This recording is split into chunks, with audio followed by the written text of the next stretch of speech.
Hi, I'm Emily, Hi, I'm Alex. and this is Girls Who Music. Hi guys, welcome back to Girls Who Music. It's just me, Alex, here today as Emily is unwell. I'm here with Tāmaki Makaurau local band Daffodils. Can you guys introduce yourselves, please? I'm Theo, I'm Louis. Yes. and we're from the band Daffodils. Sick. So can you share your songs of the week? Do you have a joint song or an individual song? We've got individual songs. Yeah, nice. I love that. Cool. I went with Metal by the Beths off their new album. Oh, their new album's so good. Yeah, I've just been like smashing that this week. Nice. I was actually going to do a song from their new album, Mother Pray For Me. Oh yeah, That song hits me in So the we're just fucking listening to feels. this in the car. Oh, were you listening to it in the car? Yeah. Oh, it's a really sad song. Well, I find it sad. What are your interpretations of it? Sad? Sad but beautiful. Yeah, sad but beautiful. I haven't really had a proper listen to that record yet, but I will probably later today. Yeah, nice. That and Joe's new album. There you go. Sunday Arvo sorted. Hell yeah. What's your song of the week? Mine is Knights in Armor by Water From Your Eyes. Oh, okay. I haven't heard of them. That's good. It's a really good record that just came out. Nice. Where are they from? Are they? I think they're from the States, so Oh, yeah, nice. I don't actually know that much about them, but No, I've that's been so hearing fair. that song a lot. Crazy sound. Yeah, real interesting. Oh, I love that. I'm the same. When I listen to a band, I don't know anything about them. And then people are like, oh, don't you know their lore? And I'm like, Yeah. no, I just listen. Sometimes it's better not to know. I actually agree. I love when I have no idea what they look like and you just know the songs. Yeah. I like finding things out You see them live unintentionally for the rather first than time. rather than going digging for things. Yeah, you're right. And then the more you learn about them, the more you're like, oh, it kind of you view their music differently, right? Yeah. I think it really depends on who it is though as well. Some people suit being more open with their personal lives or whatever with their music, and then some people you kind of want to just be an enigma. Yes, It I really love suits that. Some people more. Yeah, you kind of just want to hear their voice and not really know who they are. Yeah. And that their music might suit that. But then other people where they're right in the limelight, different vibes. And then there's yeah. some people that you think are really cool, and then they just have really shitty opinions. And you're like, oh, I wish I didn't know that about you. Now I can't listen to your music. Yeah. Sick. Cool. My song of the week is from Joe's new album that we were just talking about before we started recording. It's called Awake. I like it because it's quite different to his previous stuff, I feel like. It's very 90s rock, Nirvana vibes. Starts off quite slow, and then the last 45 seconds is just really cool drums, guitar, and when I first heard it, I was just like, oh yeah, I love this. This is real sick. I have to listen to it in the car on the way home. You should. It's a good car listening song. That's Love a also my driving song. peak listening experience in the car alone. Yeah. So I can just fully immerse myself. Can you tell me how each of you guys got started into music? Did you study music at school or when you were younger? How you got into it? I actually started learning the flute when I was 8. Suzuki flute, and then I did classical guitar for a while, right up until I was 16 when I started playing bass for this band. So it was kind of a wild journey. Yeah, right. Wow. So bass, you've but- been playing bass for Daffodils since you were 16? Yeah. Wow, that's crazy to me. And we were in another band before this where Louis was playing guitar, but that Yeah, was when we that's were right. Yeah, 14. that's so crazy. So I just can't imagine being that young and playing music and We weren't very good. no, but still, it's still cool that you were in a band that you got together and were yeah, let's form something together, let's create something together. To me, that's crazy. My we've brain been- can't we've been comprehend. Lucky being able to keep doing stuff. I feel like it's helped that we've been able to just build on our skills together. Is nice. Because we were 11, the first Yeah, band. yeah. Yeah, that's crazy. 11. 11 was our first band. We were not good. We were playing Green Day covers. Oh my god, I love that. It's probably pretty cute looking back. Yeah. Your parents are probably this is crack up. Yeah. But no, we've been a band for pretty much 10 years now. And I guess it means also that there's no, because it's just been us for ages, there's no it's taken us a while to figure out what we want everything to sound like. And so I feel like we've only kind of just landed on our feet with that now. But it is nice being able to have the last 8 or 9 years of growth before that to inform what's happening now. So you're the lead singer? Yep. Yeah. So when did you start singing? That sounds stupid, but did you start learning an instrument and then were you oh, I'm actually good at singing? I started playing guitar when I was about 7. I was one of those like really nerdy little guitar kids, and I loved like Les Pauls and Led Zeppelin and like AC/DC and like all of that kind of stuff.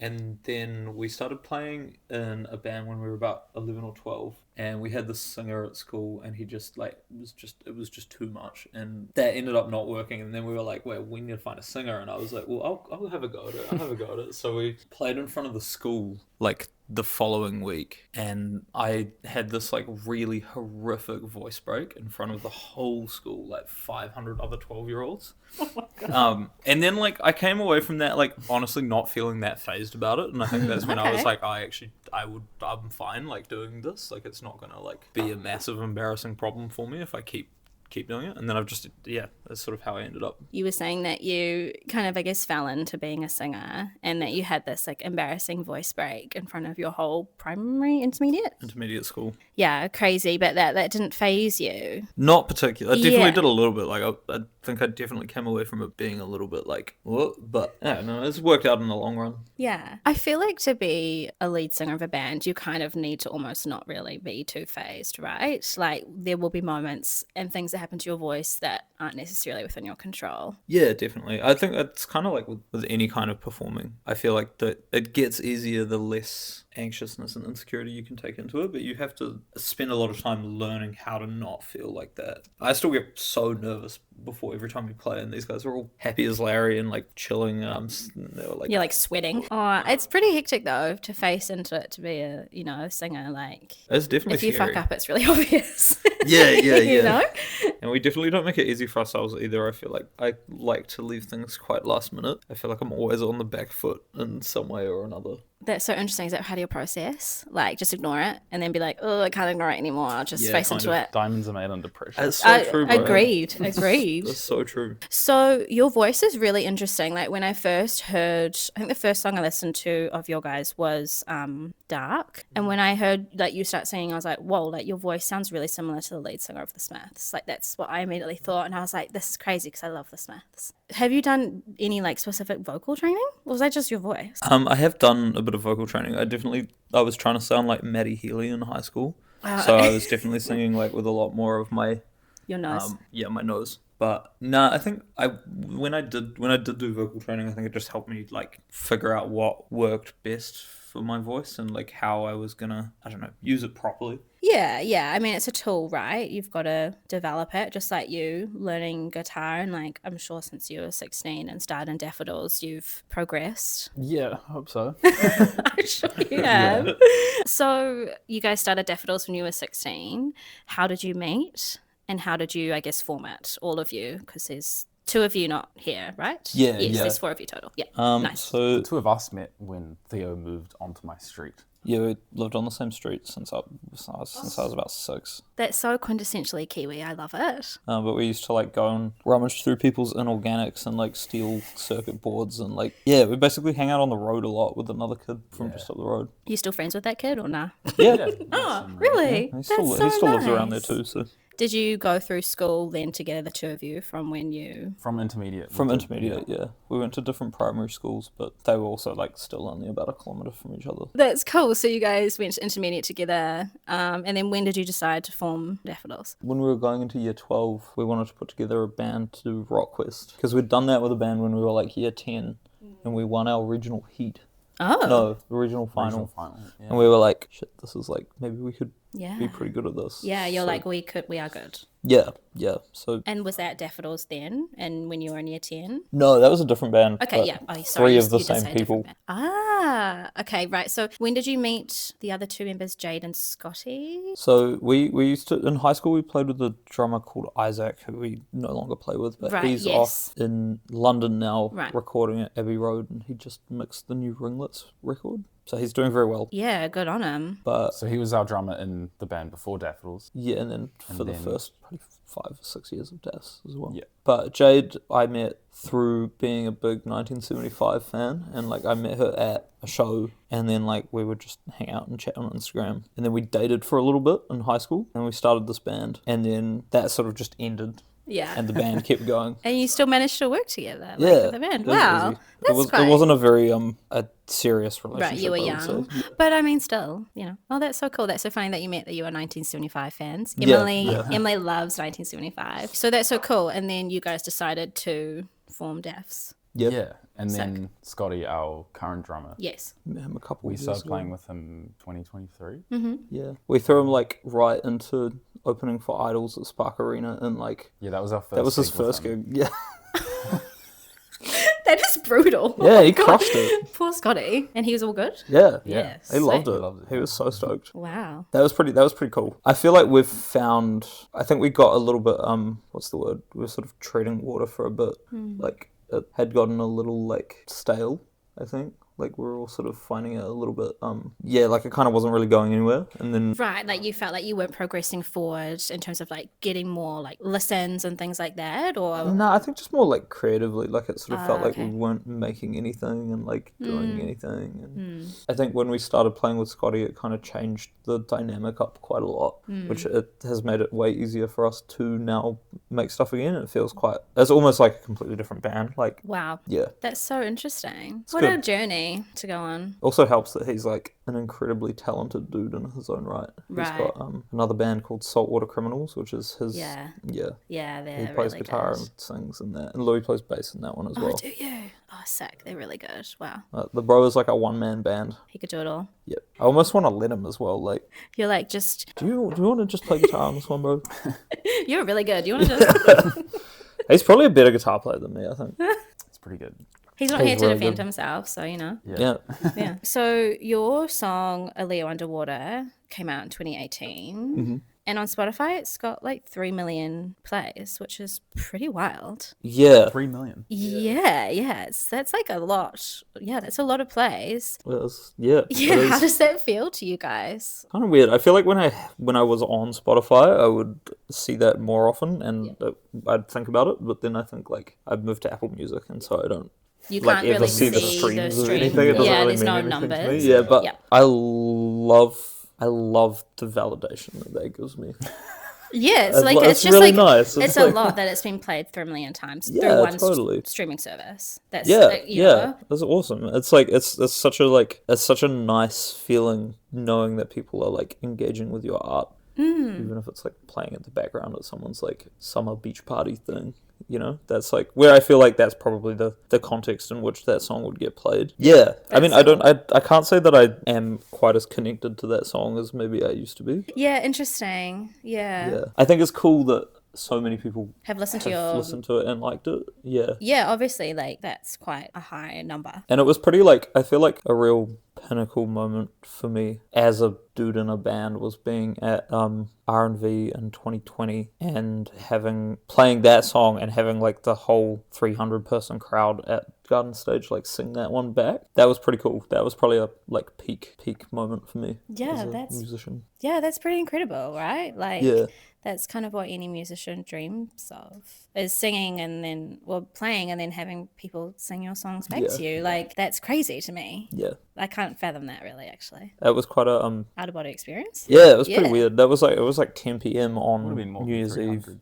Yeah, it was Probably full. more like 1,000. Nah, it wasn't that many, I don't think. But it felt, you know what? It felt like that. It was like a real special one, that one. So you guys played at R&V 2020. Yeah, in 2019. But Yeah. the Wow. New Zealand only one was really cool. That was So- awesome. So many great, and I feel like it was such a shame that no one necessarily did that much with the fact that we managed to have the country's biggest festival with almost entirely New Zealand acts, like, Yeah. and it was still the biggest one they'd ever done. Yeah. It was the 25,000 people that came just to see The New Zealand the New acts. Zealand acts. Honestly, it's really interesting, like New Zealand music to me, because before I started this podcast, I didn't listen to much New Zealand music, but I think that's because I found it really difficult to find. Do you know what I mean? But I guess it's like any band or artist, unless you know them, how else would you find it, right? But now that I'm listening to New Zealand music more, I'm like, whoa, there is really, really good bands and artists out there. And it's just interesting to me that, like you say, all those people came to see like New Zealand only. Yeah. And we have Homegrown, which is, you know, Kiwi. Totally. All Kiwi bands, and that's like massive. There's heaps of small festivals too that like Exactly. do amazingly every year. Like, Exactly. And then, but it just still kind of feels like the artists aren't like, can't find them. well, I think there's a certain amount of like unwillingness from bigger media entities to like focus time and energy on New Zealand art. Yeah. And I don't think it helps that some of the bigger radio stations are also not that like engaged in it. Yeah, for sure. Because obviously most people do still just listen to The top radio stations. Yeah. and so if they're not playing New Zealand even music. like the bigger New Zealand stuff, then it's hard for that stuff to get out there. And then we have so many cool underground and alternative media outlets doing like awesome stuff and covering out. so much stuff. Agreed. But like those still only really service people that are already actively engaged in it. Who So is it's hard to- seeking it out. Totally. Yeah, like the person I guess I became because I was like, I need to seek this out. What forms of media can I like tune into to see like what New Zealand artists are playing, who's releasing new music, how can I Yeah. find that out? Yeah. But yeah, it is hard. I mean, and I think there's so much more that we could do in terms of like policy and like just things that help Our on own. an official level, like engage more people in New Zealand art. Like Yeah. whether that's like when Bruno Mars comes, they you have to have a New Zealand opener. person open. Agreed, yeah. Whatever it is, like I that stuff. so I feel agree. all is stuff that we've fallen Back behind on. Yeah. And it just could be so much better. Yeah, I agree. It would be really cool if when bigger artists came, they had New Zealand openers because like there is such a big pool. Yeah, And also then it's easier. They're here. totally. I'm sure it's going to be cheaper for you. And like a lot of them do, and I understand the thing of like if they're like label mates or whatever, then the Yeah. label wants to send the smaller band out with the big band, and that's like Agreed. that makes sense. But then also, Or they want the continuity across their like whole tour. yeah. But it's But just by one that of those same token, I things. feel like it also should include local music from Agreed. wherever that is. Yeah, no, definitely agreed. Yeah, Emily and I talked about this, I think, on one of our few episodes ago, and it's just really interesting to think about. What would be your kind of key inspiration for you guys as a band in terms of writing your lyrics and your music? Who writes your lyrics, or do you do it all together? The lyrics is mostly me, Right. and then the music is fairly collaborative. I think like we sort of Oh no, the album we've just finished.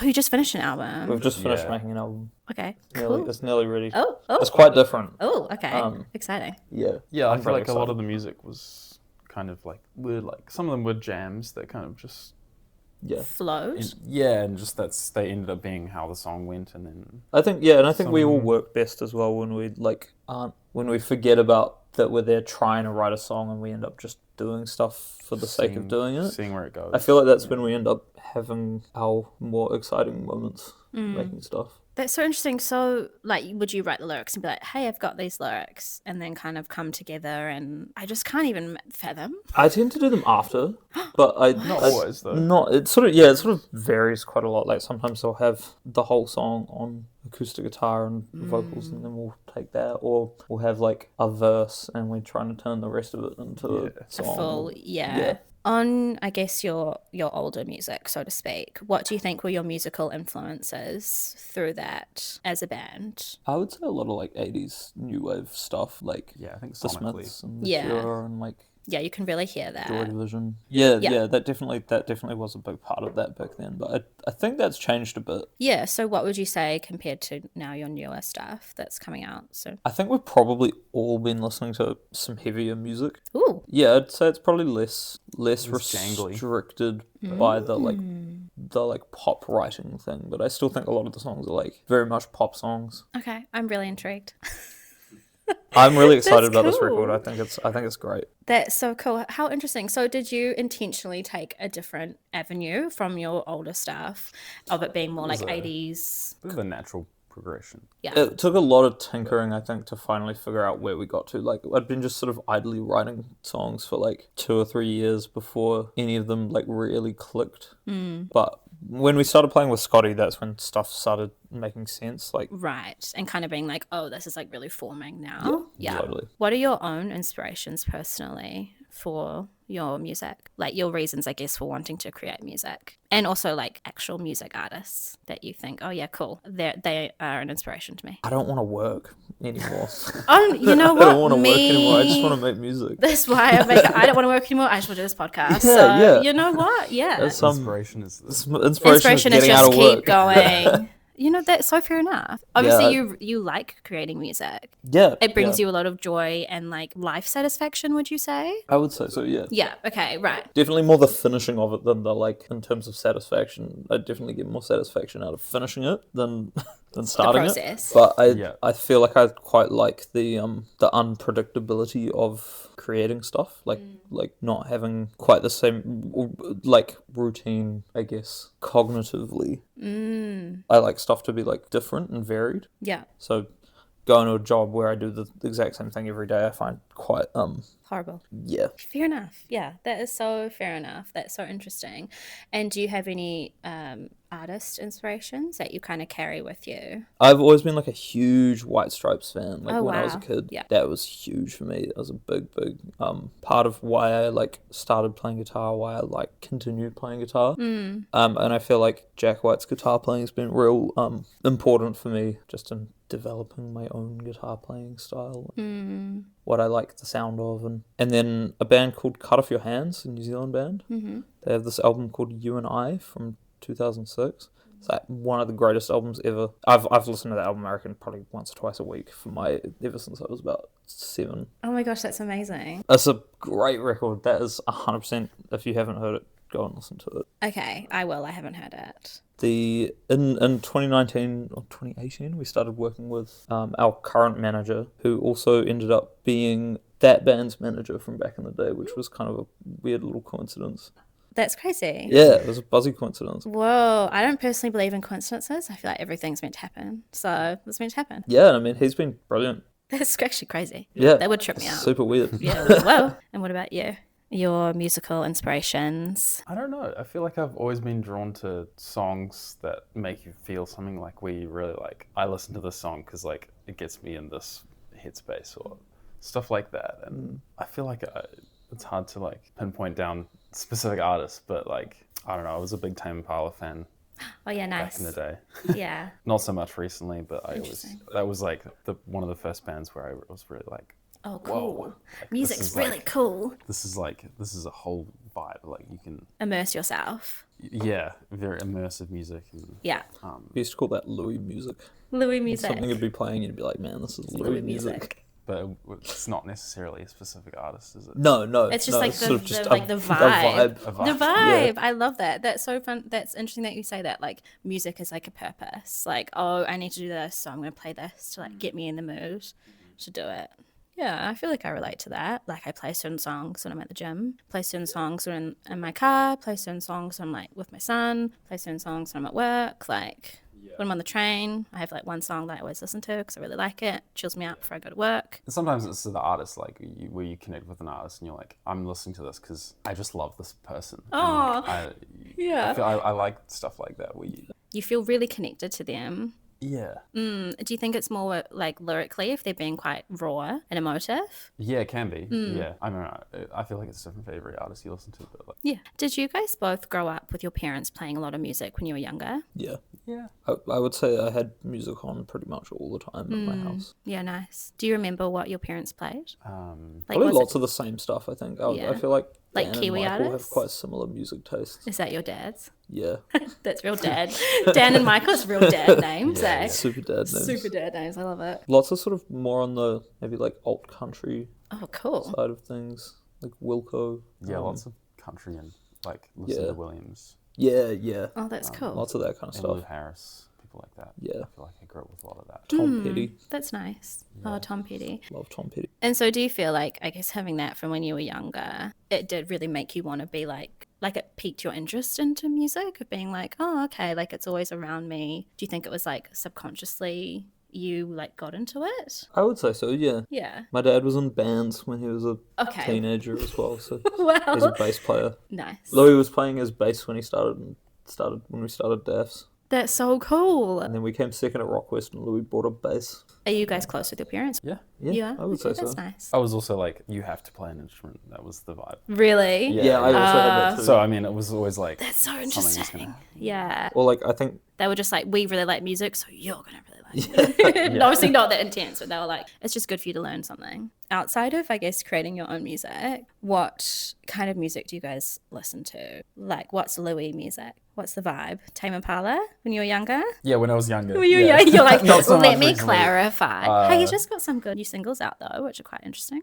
Have you heard them? Yeah, I have. I didn't really like You weren't them. into them? But I think the next one I'll like, the one that's been teased. I don't know, I listen to like a lot of genres, but Anything and everything. Depends on your mood, I guess, like you said Yeah. before, right? country, Country, okay. alternative. Alt country. Nice. Okay. And Theo, what about you? I have been listening to a lot of heavier music recently. What do you mean by heavy? In my mind, when you say heavy, I think of heavy metal. Is that what you mean? A little bit like that, yeah, Okay. like kind of sort of Deftones, and there's this band called Fleshwater that are real cool. But my youngest sibling is big into screamo and math rock and stuff, and I've been getting lots of good recommendations. That's cool. He's also in a band down in Wellington. But yeah, I feel the younger Gen Zs really have their finger on the pulse in terms of new stuff, and Ooh, I okay. feel quite out of touch whenever I talk to Barney about like any of it. When you guys jump in the car, say you're on the way to Mahi or your mate's house after Mahi, it's a Sunday afternoon. Say on your way home from this, what are you going to put on? That new Joe record.